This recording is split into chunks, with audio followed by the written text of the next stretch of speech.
আসসালামু আলাইকুম dear viewers, multipurpose engineering and industrial automation আপনাদের স্বাগতম। আজকে আমরা দেখব ফুজি ভিএফডি কিভাবে চালাতে হয়, তো কিভাবে প্যারামিটার রিসেট মারতে হয়, কিভাবে চালাতে হয় আমরা দেখব। আসুন আমরা তাহলে একটু পরিচিত হয়ে নিই। এখানে এটা হচ্ছে রিসেট বাটন, এটা ওকে বাটন, এটা আপার বাটন, এটা লোয়ার বাটন, এটা রান, এটা স্টপ, এটা হচ্ছে পটেনশিওমিটার। তাহলে প্রথমে আমরা রিসেট বাটনে চাপ দেব, দিয়ে এফ ফাংশন, এটা এখানে ওকে করে F1, এটা ফ্রিকোয়েন্সির জন্য। এখানে যদি আমি 0 0 করি তাহলে ফ্রিকোয়েন্সি আপার এবং লোয়ার বাটন দিয়ে বাড়বে কমবে। আমি রান করলাম, এক্সটার্নালভাবে রান করলাম, ফ্রিকোয়েন্সি আপ বাটন দিয়ে বাড়তেছে এবং লো বাটন দিয়ে কমতেছে। এবার আমি এটা বন্ধ করে দিলাম। এবার আমি যদি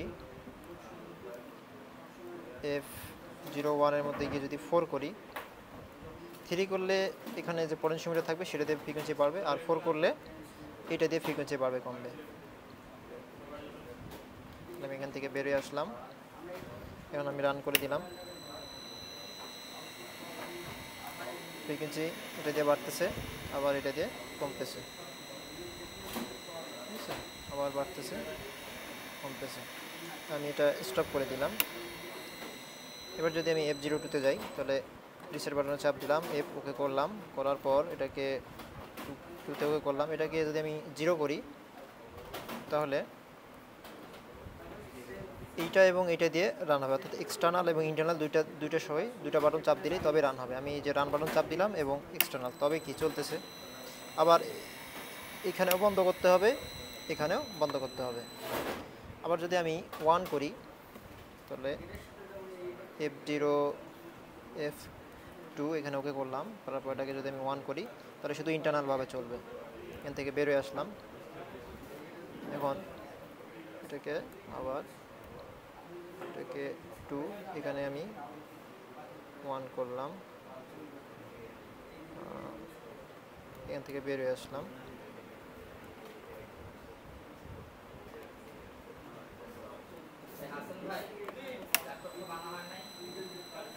ডান হচ্ছে।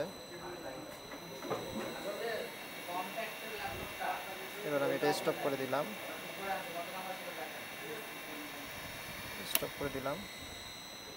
এবার যদি আমি 2 করি ইন্টারনালভাবে শুধু কি ফরওয়ার্ড ঘুরবে, তাহলে আমি এটাকে F0 F ওকে করলাম, এটাকে F02, এটাকে যদি আমি 2 করি তাহলে এখান থেকে বেরিয়ে আসলাম, ইন্টারনালভাবে শুধু ফরওয়ার্ড ঘুরবে, এটা ইন্টারনালভাবে ফরওয়ার্ড ঘুরতেছে। আমি স্টপ করে দিলাম, ইন্টারনালভাবে বন্ধ হয়ে গেল। এবার আমি যদি এটাকে 3 করি ইন্টারনালভাবে শুধু রিভার্স ঘুরবে, তাহলে ওকে করলাম, এটাকে F2, এখানে গিয়ে আমি 3 করলাম, এখান থেকে বেরিয়ে আসলাম। এখন আমি চাপ দিলে এবার উল্টা পাশে মানে রিভার্সে ঘুরতেছে।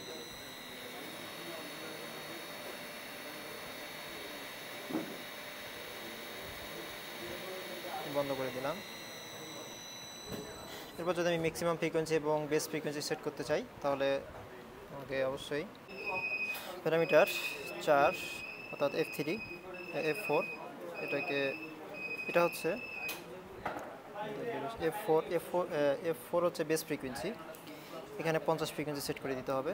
আর F5 হচ্ছে রেটেড ভোল্টেজ, এখানে 230 আমরা সেট করে দিব। তারপরে F7 হচ্ছে অ্যাক্সিলারেশন টাইম, এখানে ইচ্ছা মতো টাইম সেট করা যায়, তো আমি 3 সেকেন্ড করে দিলাম।